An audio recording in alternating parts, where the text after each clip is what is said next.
abalabe bamwogeddeko kubanga buli omu amumanyi lulwe. Omusajja gwe bayita Kato Lubwama nasisinkana naye mu mwaka gwa 1999 nga tuli mu firimu.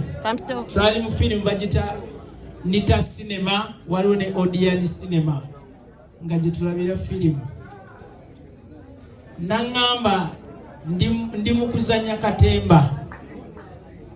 Nange ne mugamba mbyagala. Ebiseera byo nali mu sawuli yaako. Nga we muyita paaka empya waliwo batunzi b'amanda. Kati gye mulaba nti paaka empya nga tubeerawo nnyo ne Kato Lubwama nga kati baali babiyita biroole. Taata wange fwe twali tuvanga nalinga okukwatagana twaleteranga ku bbaasi twaleterangako amanda. Naye nga maama wa Kato yagasuubula bwe tujja omukwano. Bwagenda ku Riverside Theatre ew'omugavendugwa n'atandika okuzannya, nze nga sinazannya. Naye bwe bayiiya omuzannyo baaguyita ekyama mu firiigi.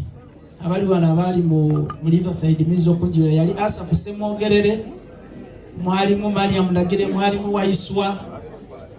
Nangamba jangu otugabira ndi bills nga nzigaba mu Katimba mu Kiyembe nga tuyita abantu nga ngenda ne mu masomero Kampala, Sekendulawo, Nakasero tubayita bajje mu mizannyo wetandikira okutandika ebitu bya art.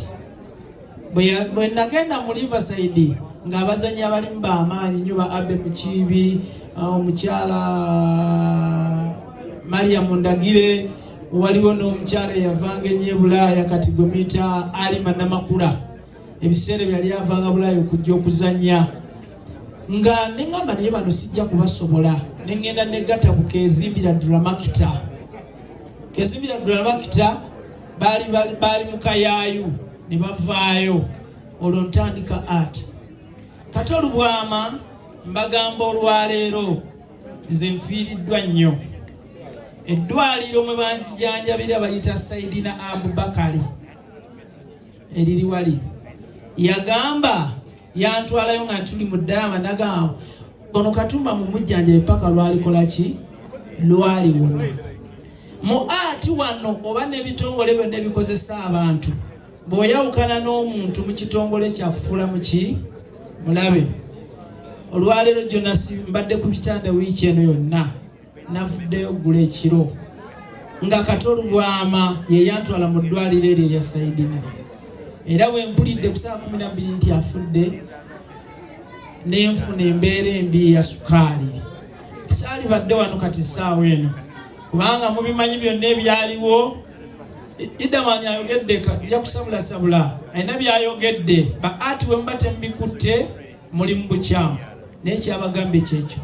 Nze ne Kato Lubwama tubadde tulwanirira kubanga tulwanirira nti tulina emirembe mu ati muno.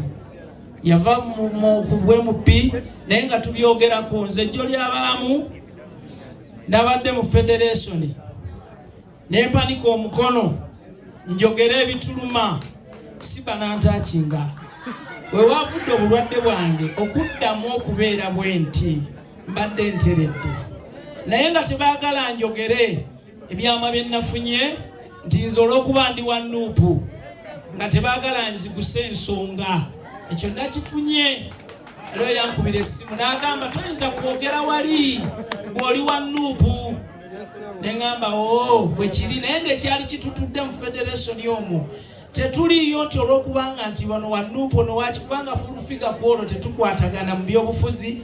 Naye yaliwo nampoyawoya nnyo ne Kenzo ono mwebaza yankwata bulungi nnyo nazise manju naye ng'omutima gwepika gwagala kwabika. Omutima gwepika sukaali alinnya pulesa zinkuba ku lunaku olwo.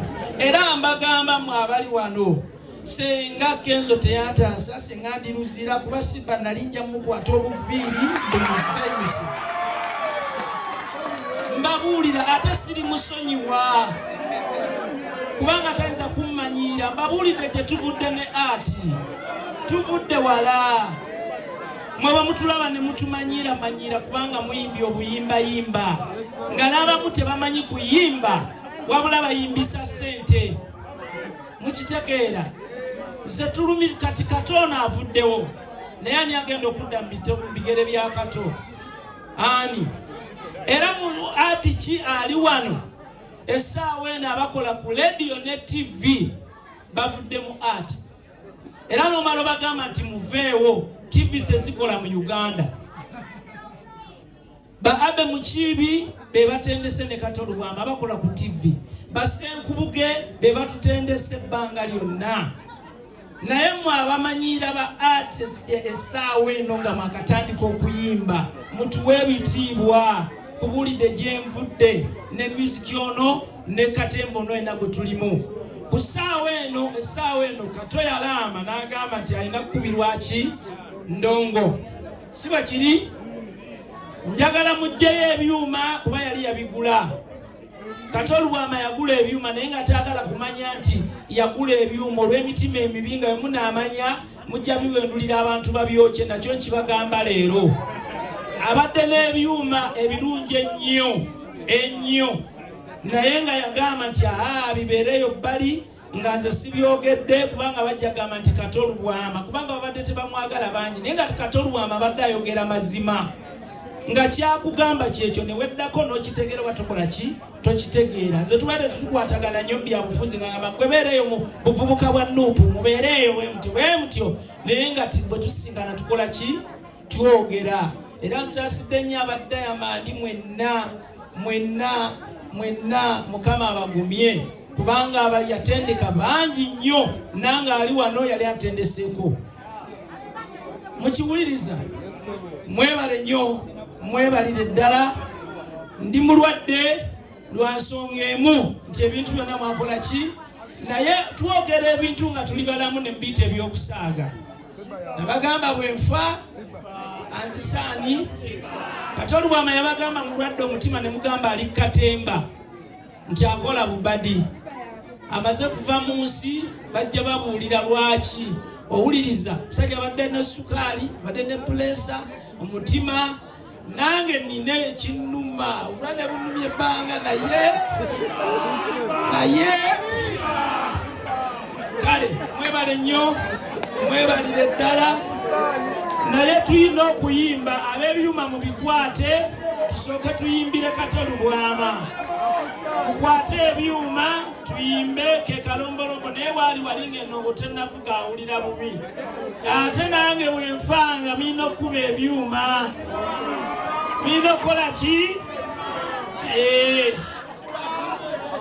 era mbabuulira abasajja abasinza okuba nti omusajja gwe bayita Kabuya Ssembogga waliwo Kadeya mpusaasidde nnyo ow'ekintu tubadde tweyita bakintu kuba ffe badayamani bamayinja bwe bagivaamu ffe twagiddamu Kadeya Kapale Nalule ne Kabuya Ssembogga Martin Yangume Betty Mpologoma ne tussaawo ekibiina kya Dayamandi kati abadde ayagala nnyo bbandi era abadde ategeka kussaawo bbandi kubanga nga byawulira byayagala bye bimusanyusa ebyo bibadde bisanyusa nnyo Kato Lubwama.